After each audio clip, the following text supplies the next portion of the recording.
Oh bondad tan infinita hacia el mundo pecador, Dios en Cristo revelando. En el mensaje anterior estuvimos meditando en este pasaje, pero estuvimos enfocados en los 7 varones que fueron escogidos para atender las mesas. Con respecto a la benevolencia de la iglesia que estaba haciendo ahí a favor de las viudas, y vimos, ¿verdad?, cómo cada siervo del Señor pues debe tener ciertas cualidades o ciertas características para servir. Hoy vamos a meditar una vez más en este pasaje porque hay enseñanzas para nosotros como iglesia. Dice Hechos capítulo 6, versículos 1 al 7. En aquellos días, como creciera el número de los discípulos, hubo murmuración de los griegos contra los hebreos, de que las viudas de aquellos eran desatendidas en la distribución diaria. Entonces los 12 convocaron a la multitud de los discípulos y dijeron: no es justo que nosotros dejemos la palabra de Dios para servir a las mesas. Buscad pues, hermanos, de entre vosotros a 7 varones de buen testimonio, llenos del Espíritu Santo y de sabiduría, a quienes encarguemos de este trabajo. Nosotros persistiremos en la oración y en el ministerio de la palabra. Agradó la propuesta a toda la multitud, y eligieron a Esteban, varón lleno de fe y del Espíritu Santo, a Felipe, a Prócoro, a Nicanor, a Timón, a Parmenas, a Nicolás, prosélito de Antioquía, a los cuales presentaron ante los apóstoles, quienes orando les impusieron las manos, y crecía la palabra del Señor, y el número de los discípulos se multiplicaba grandemente en Jerusalén. También muchos de los sacerdotes obedecían la fe. El tema que vamos a estar considerando se titula: lo que toda congregación debe hacer. Lo que toda congregación debe hacer. La iglesia primitiva no era un grupo perfecto, ni estaba inmune a los problemas. Era una iglesia en crecimiento, y donde hay crecimiento, siempre vamos a encontrar grandes desafíos. El pasaje de Hechos capítulo 6, versículos 1 al 7, nos presenta un momento de tensión, un conflicto entre los creyentes de trasfondo hebreo y los de trasfondo griego. Las viudas de los griegos, dice el pasaje, estaban siendo descuidadas en la distribución diaria. Y eso estaba provocando disgusto. Estaba provocando murmuración entre los santos. Detrás de esas palabras encontramos un tema que sigue siendo importante hasta nuestros días. ¿Cómo responde la congregación cuando aparecen dificultades internas? El texto nos muestra que los apóstoles tuvieron un papel importante. Sin embargo, no fueron los protagonistas únicos de esta historia. La congregación entera fue parte de este proceso, y gracias a su reacción correcta, la iglesia no se dividió, sino que salió más fuerte y mucho más fructífera. Hoy no vamos a centrar nuestra mirada en los 7 varones escogidos, aunque su elección fue significativa. Más bien vamos a ver el corazón del pasaje. Vamos a considerar la actitud de la congregación, porque el pueblo de Dios en conjunto tiene responsabilidad en la salud de la iglesia. Entonces hoy vamos a ver lo que toda congregación debe hacer, independientemente de las circunstancias, independientemente del lugar donde se encuentra. Hay cosas importantes que toda iglesia debe hacer. Y en primer lugar, dice ahí en el versículo 1, hubo murmuración de los griegos contra los hebreos, ¿verdad? Dice el pasaje. Y esto es importante. En aquellos días, como creciera el número de los discípulos, hubo murmuración de los griegos contra los hebreos de que las viudas de aquellos eran desatendidas en la distribución diaria. ¿Qué es lo que debe hacer toda congregación? ¿Qué es lo que debe hacer la iglesia local? La congregación debe, en primer lugar, reconocer su necesidad. El texto comienza diciendo que hubo murmuración, ¿verdad? Había ahí un conflicto. Había una necesidad real. Viudas estaban siendo olvidadas en la distribución diaria. En la cultura bíblica, hermanos, la viuda es símbolo de vulnerabilidad y desamparo. Dios mismo había ordenado en el Antiguo Testamento, en la ley judía, que era necesario cuidar de las viudas. Lo dijo en varias ocasiones, tanto en el libro de Deuteronomio como en otros lugares. Hay que hacer justicia al huérfano, pero también Dios dijo que había que hacer justicia a la viuda. El descuido de las viudas en Jerusalén era un pecado grave. Era algo que Dios censuraba y que siempre estaba pidiendo al pueblo que tuviese cuidado con ello. Las viudas eran importantes para Dios. Y aquí vemos entonces una verdad universal. Cuando una iglesia crece, también crecen las demandas. No es señal de fracaso, sino de vida. Cuando surgen los conflictos, es que estamos vivos. Es que estamos viviendo y estamos avanzando. El problema surge cuando esas necesidades no son atendidas y entonces se levantan las voces de queja. La congregación de Jerusalén tuvo que reconocer la necesidad que tenía frente a ellos. No podían barrerla debajo de la alfombra. No podían decir todo está bien. Están exagerando. No hay que poner tanto atención a eso, son rumores, son chismes. No, sino que la iglesia reaccionó positivamente reconociendo esa necesidad. Tenían que aceptar la realidad. Algunas viudas estaban padeciendo necesidad. Reconocer la necesidad es el primer paso hacia la salud. El pueblo de Israel en el desierto, por ejemplo, murmuraba contra Moisés y Aarón, pero lamentablemente nunca reconocieron su propio pecado. Esa actitud solo trajo juicio contra la nación. La iglesia de Jerusalén, en cambio, permitió que el problema saliera a la luz y en lugar de destruir, abrió la puerta para que Dios obrara entre ellos. Hoy también debemos reconocer nuestras necesidades como iglesia, hermanos. Las necesidades que tiene esta congregación no son las mismas que tiene otra iglesia. No son las mismas, son distintas. Pueden ser más, pueden ser menos, pueden ser de cierta naturaleza, pueden ser de otra. Pero toda iglesia tiene ciertas necesidades y no me refiero exclusivamente a una necesidad económica. Las necesidades pueden ser diversas. Hay hermanos que se sienten solos, por ejemplo, que piensan que nadie los escucha, que perciben indiferencia. Y así podría presentarse otro tipo de conflicto. Si no reconocemos esas carencias, si no reconocemos esas cosas débiles o esas cosas en que la iglesia necesita trabajar, la murmuración crecerá y el amor se enfriará y entonces la iglesia comenzará a morir. El Espíritu Santo nos enseña que la madurez empieza cuando aceptamos que tenemos necesidades. Y entonces tomamos manos a la obra confiando siempre en la ayuda de Dios.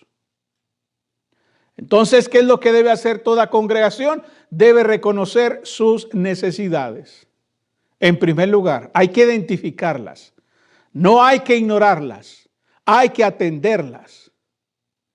En el versículo 2 dice: entonces los 12 convocaron a la multitud de los discípulos y dijeron: no es justo que nosotros dejemos la palabra de Dios para servir a las mesas. Buscad pues, hermanos, de entre vosotros a 7 varones de buen testimonio, llenos del Espíritu Santo y de sabiduría, a quienes encarguemos de este trabajo. ¿Qué nos dice este pasaje? Bueno, nos dice que la congregación debe confiar en la dirección de Dios. Toda congregación debe confiar en la dirección de Dios. Los apóstoles marcan la pauta. No imponen un nombre. No dicen: miren, tenemos esta necesidad y queremos que fulano, sutano y aquel otro hagan este trabajo. No, ellos no imponen ningún nombre. Ellos no se adelantan a nombrar a alguien. Más bien lo que hacen es indicar las condiciones indispensables que los siervos deben de tener. Ellos no dicen: quiero a fulano y a sutano. No. Ellos dicen: esto es lo que se necesita. Necesitamos 7 varones, pero no solamente 7. Necesitamos que sean varones. Y no solamente que sean varones, sino que sean varones de buen testimonio. Que sean varones llenos del Espíritu Santo y de sabiduría. Ellos están estableciendo las condiciones. No se trata de llenar un hueco con cualquier persona. No se trata de improvisar para ver si podemos arreglar el problema. Se trata de buscar hombres con madurez espiritual y adecuados para la tarea. La congregación tuvo que confiar en esa dirección.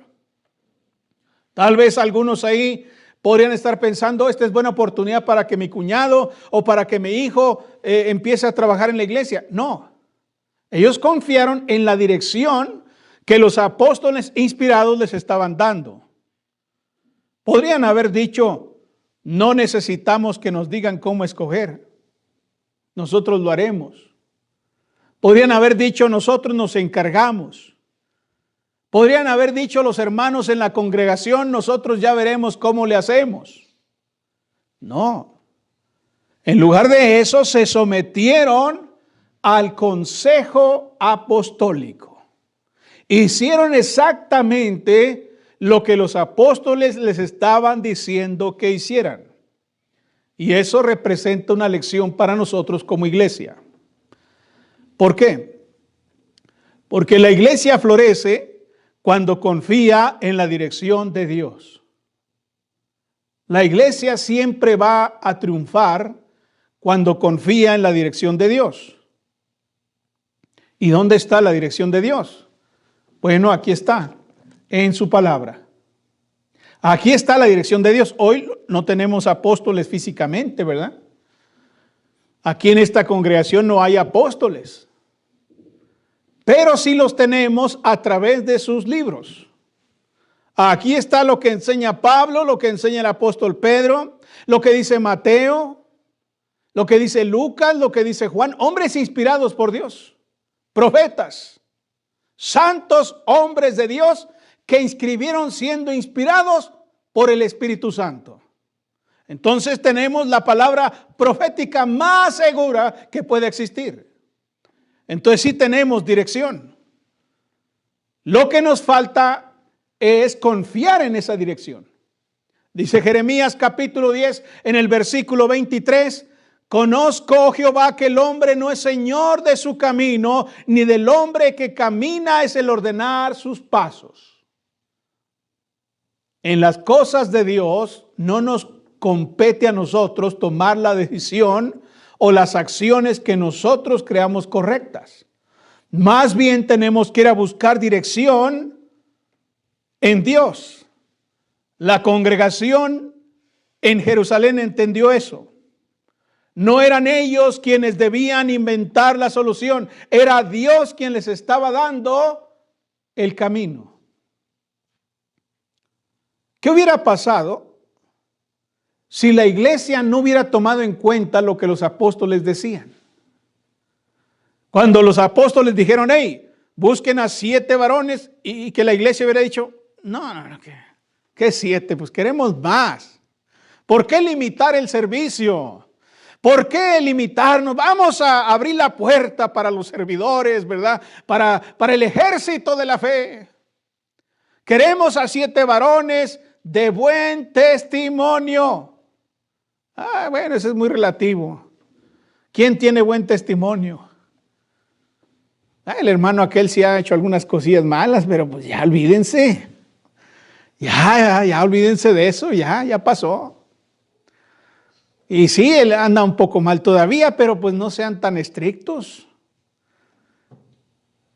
De buen testimonio, llenos del Espíritu Santo y de sabiduría. No, pues así nadie va a poder. Hay que rebajar un poquito los requisitos. Hay que hacerlo más accesible para que todos podamos participar. Bueno, ¿qué hubiera pasado? ¿Qué hubiera sucedido? Bueno, no es fácil aceptar o reconocer lo que hubiera pasado, pero es una realidad. Hubieran fracasado, hermanos. Si ya había conflicto, si ya había un problema, y si la iglesia hubiera decidido hacer lo que ellos consideraban mejor y no hacer lo que los apóstoles estaban diciendo que hacer, entonces eso hubiera resultado peor todavía. La división se hubiera fracturado grandemente y se hubiera hecho una realidad. Tal vez habrían repartido a las viudas por turnos.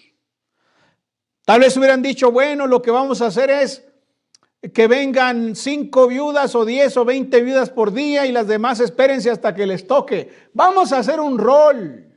¿Para qué nos complicamos? Y ya vamos a tener viudas ahí necesitadas durante 1 mes o 2 meses.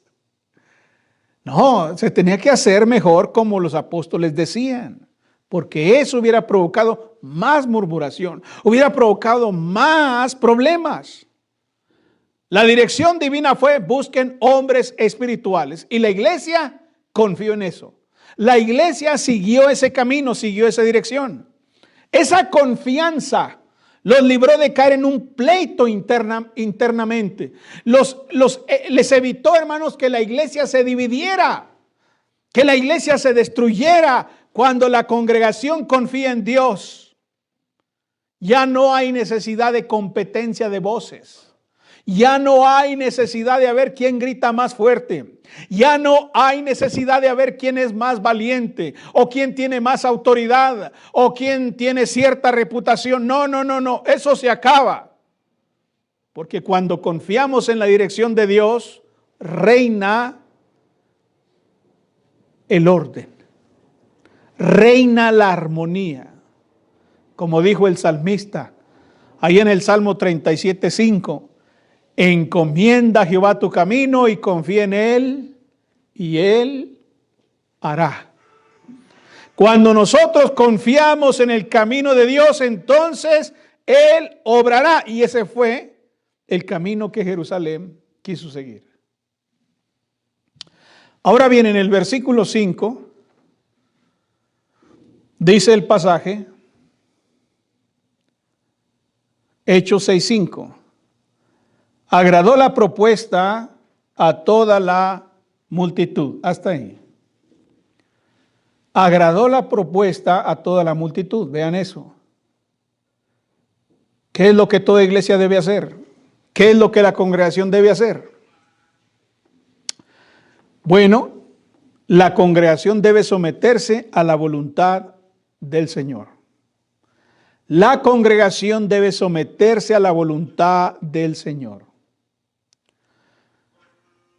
Ellos no se sometieron a unos pocos. La iglesia no se sometió a la mitad, sino que toda la congregación, dice el texto, agradó la propuesta a toda la multitud.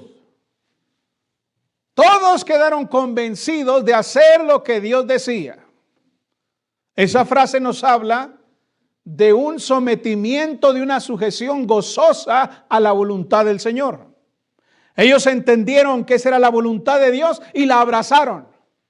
Ellos entendieron que eso es lo que Dios quería y lo tomaron inmediatamente. Eligieron a 7 varones, los presentaron a los apóstoles y ellos oraron e impusieron sus manos. Es decir, el pueblo se sometió al plan divino. ¿Y qué fue el resultado? Dice el versículo 7. Y crecía la palabra del Señor. Y el número de los discípulos se multiplicaba grandemente en Jerusalén. También muchos de los sacerdotes obedecían la fe. Ahí está el efecto. Ahí está el resultado de someterse a la voluntad de Dios. La obediencia trajo una sana multiplicación. Cuando nos sujetamos a Dios, eso produce bendición y crecimiento, hermanos. Esto es un patrón que se repite en toda la Biblia. El pueblo de Israel, por ejemplo, cuando hacía la voluntad del Señor, prosperaba. Prosperaban en gran manera. Pero cuando se rebelaban a la voluntad de Dios, entonces venía la derrota, venía el fracaso, venía la muerte, venía la aflicción sobre ellos. Josué fue prosperado porque se sometió a la ley dada por Moisés, y hoy en día la iglesia también debe hacer lo mismo. Tenemos el ejemplo de la iglesia en Tesalónica. Dice la Biblia en la primera carta a los Tesalonicenses, capítulo 2, en el versículo 13, que allí en Tesalónica fue ejemplo porque recibió la palabra no como palabra de hombres, sino como es en verdad la palabra de Dios. Así recibió la iglesia en Tesalónica la predicación. La congregación de Jerusalén vio un crecimiento inédito porque se sometieron a la voluntad de Dios.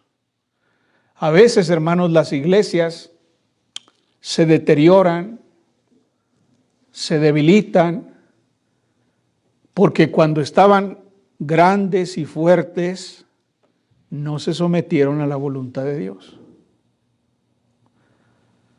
¿Sí recuerdan cuando Israel, Dios les dijo que cuando conquistaran la tierra no tomaran del anatema? Dijo, no tomen nada.